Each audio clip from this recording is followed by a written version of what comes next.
What's up, guys? Brad here, and today what I'm going to be doing is bringing you my top 10 picks for the best cards in the Rise of Shadows expansion coming out just tomorrow, actually.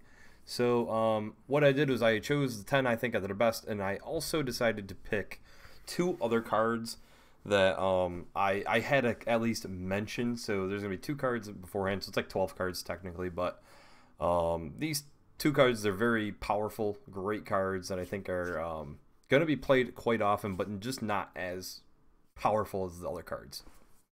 So anyways, to start it off, we're going to go over here, and we've got Sunreaver War Mage. So this card I actually think is going to be extremely powerful. If you're holding a spell, it costs 5 or more, deal 4 damage, 4 body, and you know, it's kind of like a fire elemental, but neutral.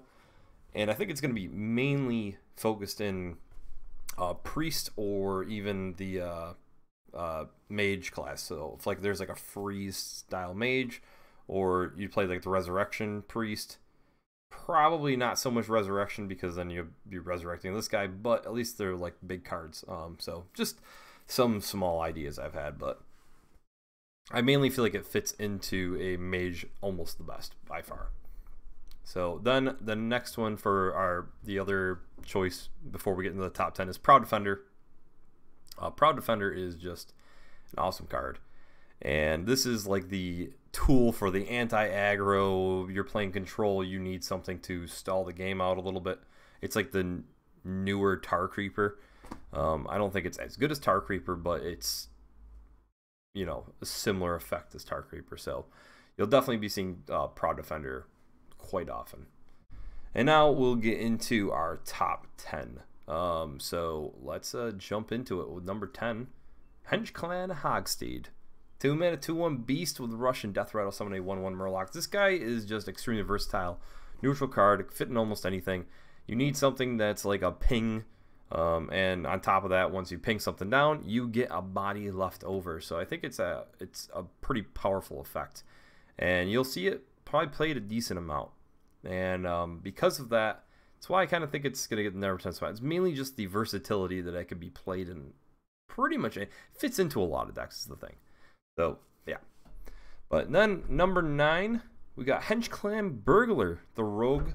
4 mana, 4/3 pirate. And it's a battle cry of discovering a spell from another class. So, this is just going to be pretty much thrown into almost all pirate. Well, on top, it's going to be thrown into every pirate rogue. But it's going to be thrown into pretty much every rogue that's made, as it's just a solid card. You know, 4/3 body, yeah, it's not the strongest, but the effect of you get a random spell from any class. So it's not like if you're playing against a rogue that you're going to get another rogue card, which usually sucks if you're playing something where you're playing like a thief style rogue. At least you still get some other class card. And then like Vendetta can actually be, you know, procced. But other than that, I just think it's a solid card. You never know what could be found, and there's always great flexibility when you find some other class card. And usually you mix classes together, it starts getting a little broken. So, yeah, that's number 9. Number 8, another Henchclan. This is Shadequill, the 4 mana, 4/7 priest minion with Death Rattle of restore 5 health to the enemy hero.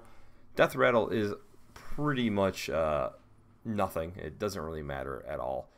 But the thing is, I mean, the body that you've got here is insane. So perfect target for Divine Spirit Inner Fire.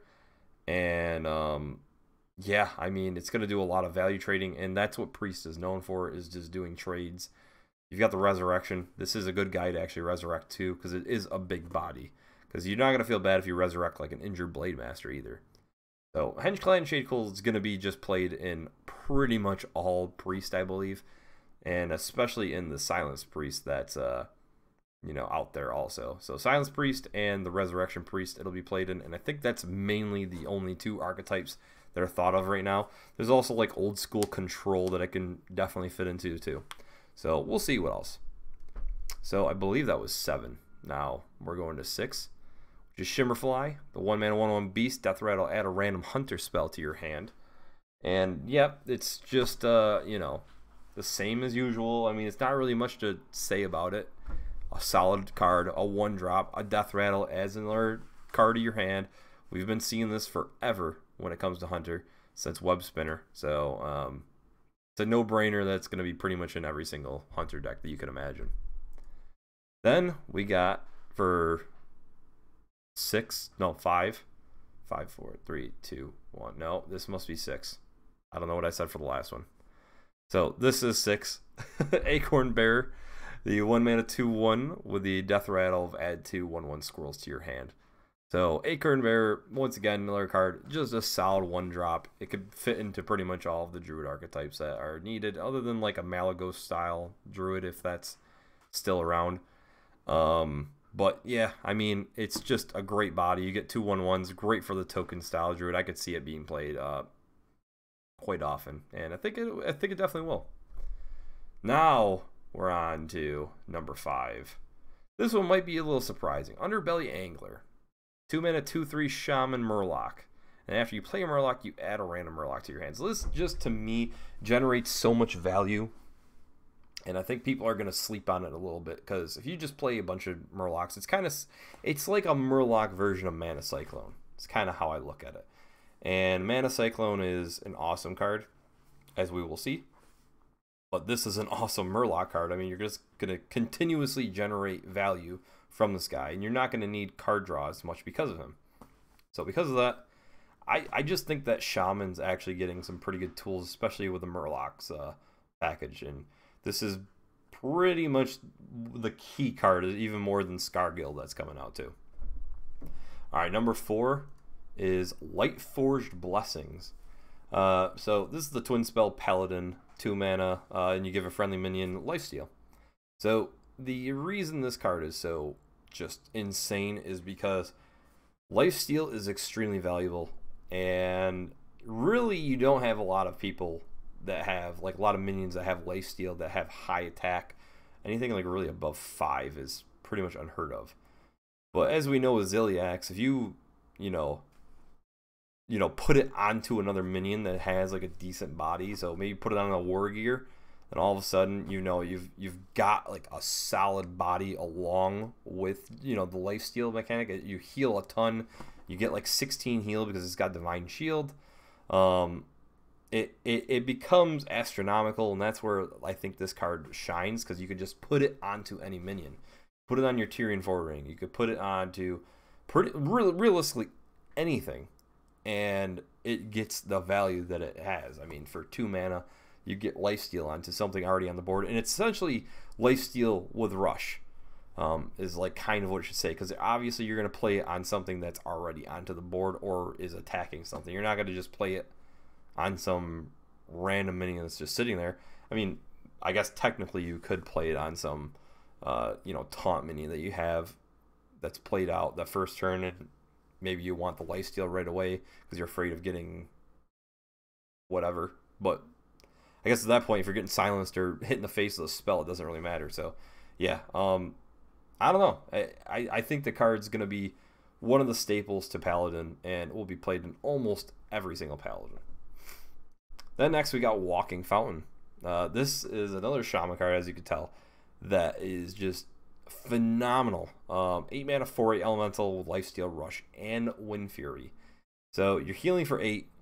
You clear off 2 minions on the board. It's better than Alakir. You could play 2 of them in a deck. Alakir is a legendary, and this shines that. So this is pretty insane. I could see this literally played in every single Shaman, no matter what. From now on, it's a common card. This is like one of the best budget cards that you can imagine. So for what it is, if you're a free-to-play player, you don't pull any. You only open like 5-10 packs. You somehow only get 1 or whatever. You don't get any, and you're looking to make like maybe a cheap deck, and you got some Shaman cards. This is easily the way to go. So yeah, fits in control, fits in aggro, fits in everything. Just throw this card in your Shaman decks, guys. Then number 2, we got Mana Cyclone. 2 mana 2/2 elemental battle cry. For each spell you've cast this turn, add a random mage spell to your hand. This is one of the greatest value cards that we've seen. You played Elemental Evocation, I believe it is, where your elementals cost 2 less. This all of a sudden becomes a free card. You play that, there's 1 spell for you. Then you play Arcane Missiles, you play the Ray of Frost card, you play, you know, Mirror Image, anything like that. It just becomes where cards that aren't extremely powerful, and maybe you just like, all right, let's just cycle these out. We need some new cards.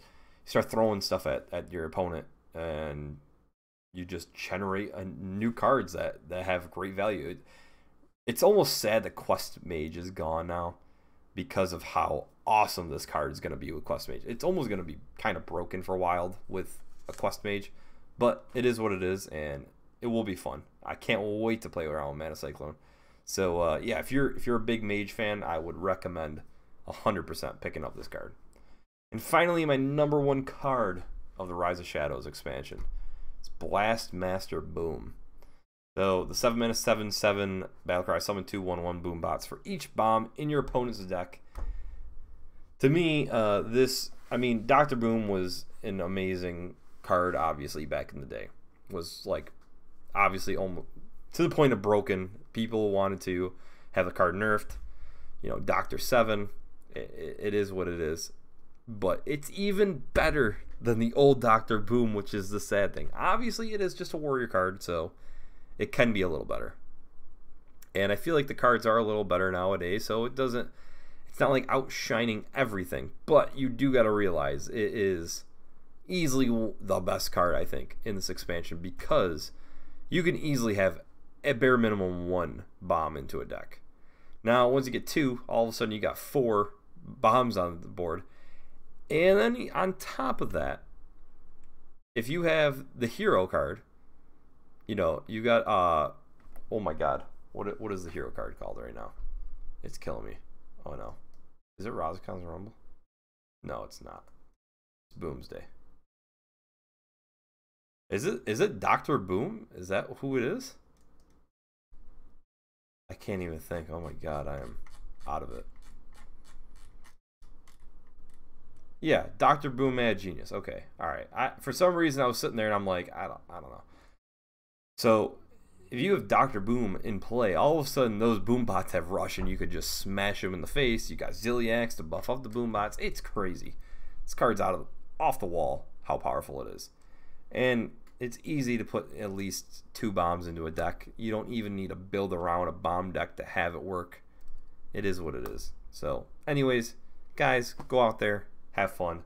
Can't wait till the new expansions drops, and we can all try out all our crazy decks and play with these amazing cards that are coming out. So thanks for watching, guys, and I'll see you next time.